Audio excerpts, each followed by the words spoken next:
Welcome back to another Star Wars Legion video.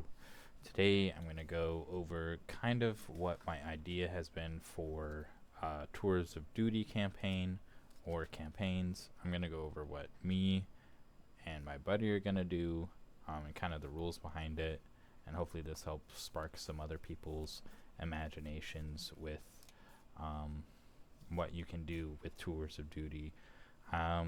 Especially whenever they start releasing more of those special missions. However, you can just make up your own for those too. So first, we're going to go over, of course, the Star Wars map. This is kind of the map we're roughly using or going to be using for our campaign. And kind of what we're going to be using as a battle map. We have it split up here. Poorly drawn by yours truly here. The GAR is going to be the green, the Empire the red, and the CIS are the yellow there. The GAR control Coruscant in this aspect. It doesn't really matter what the planets are though. For the rules that we're using, we wanted to kind of extend this eventually into being able to get Star Wars Armada involved somehow, but we're kind of just going off of Tours of Duty right now for fun. And you see on the right there, I put the Rebels will have a base in each faction. That also means they're the easiest to stamp out if you can find them. I don't really touch on the rules about how you find the Rebels in this, but me and my buddy are controlling two factions each, kind of. Well, really, we're controlling a lot of the other factions, just whatever we want to use, and we're just having fun with it and like what decisions are made. You don't have to do anything like this, but we kind of have some ideas about the rules, and that's what I'm going to get into. And you don't have to do any of this. This is just a fun little creative exercise I had going for a while and wanted to talk about my kind of idea behind it. So we have some rules here for it. All armies must follow the Tour of Duty rules in Star Wars Legion. It's kind of a must for this. And again, until they get more of those fun little things out per faction, just make up your own. You can make up them pretty easily. I can go over that in a different, well, maybe not pretty easily, I should say. You can just use them interchangeably, all four of them. It's kind of what we're gonna do, even though it's like very faction specific. Sometimes you can like tweak it just a little bit to make it fit. There's gonna be non-combat rounds where we muster troops, we resupply, and we then make like our battle plans for attack. This is all going to be dependent on what command card you play at the start of that non-combat round. We'll get into that in just a bit. But for mustering troops, again, depends on the command card you played. But muster troops must start at the base level of Tour of Duty experience. You can't just like muster a veteran level troop. They can't go over point limit. We'll go over that again when we get to the command cards. This is very basic rules for this because, we want to get into the meat of the game, not necessarily play like a Risk type game, but we thought the Risk type thing would be kind of fun. So we added it just for a little bit more stakes and a little bit more story behind. And kind of behind this is like an alternate reality or a rift in time where all four of the factions exist at once and are all trying to fight for dominance over the galaxy. And you have like two timelines melding together here, which is kind of what it is. As you can see there, the Empire still doesn't control Hutt space because that's where the Shadow Collective and stuff is going to be coming from. If you want to play Shadow Collective, you can put that there too, because they are still vying for dominance. But I digress. I'm going to get back on track here. Resupplying your armies can be very important because, as we know in Tours of Duties, you can lose troops. In a regular Tour of Duty, they just let you replace that. While in this, we gamified it a little bit more, where replacing those troops is going to cost you or depending on what like going on, gonna cost you some stuff. Um, it also depends on access to troops. The only faction that doesn't really matter to is the rebels. They can just resupply anywhere since they're the rebels. Shadow Collective too, same thing. If you want to play them.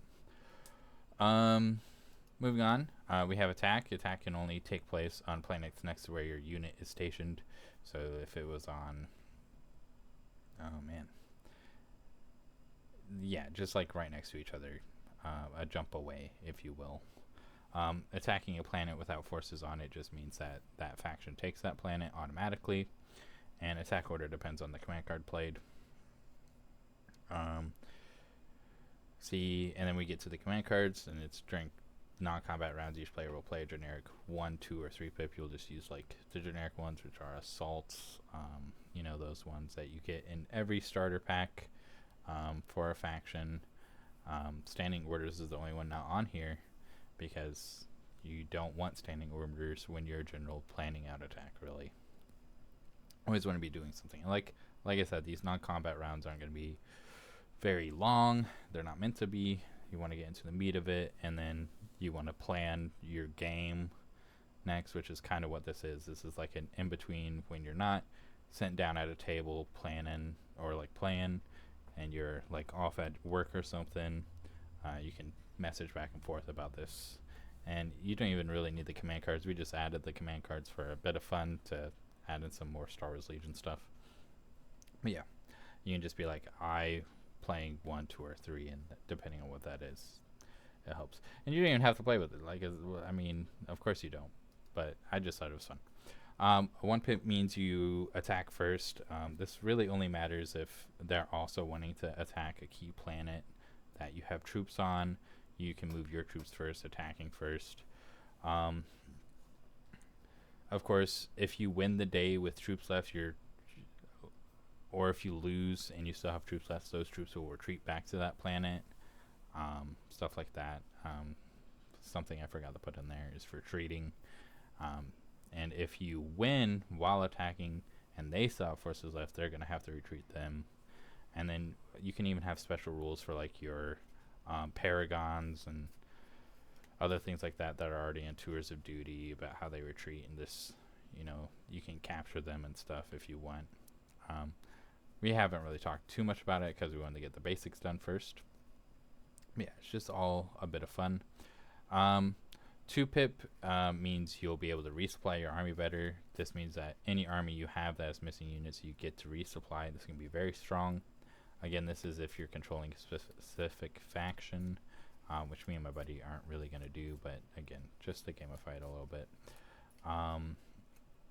And if you don't play a 2 pip, you only get to resupply 1 army and only 1 army. Likewise, if you play a 3 pip, you get to muster a force of 1,000 points, which is a normal Legion army. It still has to follow the tours of duty rules, except for 1,000 points instead of the 600. And then each player who didn't play that card gets to muster 600 points so that you'll keep the Star Wars Legion going. You don't want to like stop very fast, and you don't even have to like, I would suggest not using this map and using something like the Empire at War map. A lot more condensed, a lot more with the key planets as well for doing this. That's kind of the map that me and my buddy are going to use more of, is the Empire at War map. I was just using this as a good Star Wars visual of it overall.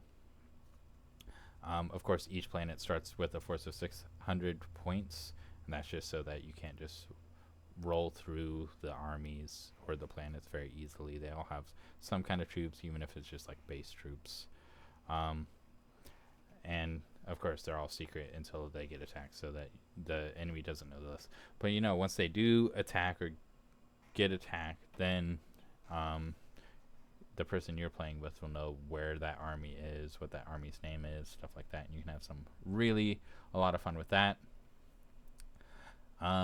This isn't as much as I wanted to do for this video, but like, work and stuff has really gotten in the way of being able to create content. So I thought I'd come out with what I had now. I hope you've enjoyed. Tell me if you use the rule set or not. I'd be really interested to hear any feedback on the rules and stuff like that. And yeah, hope you enjoy. I'll see you in the next one. Bye.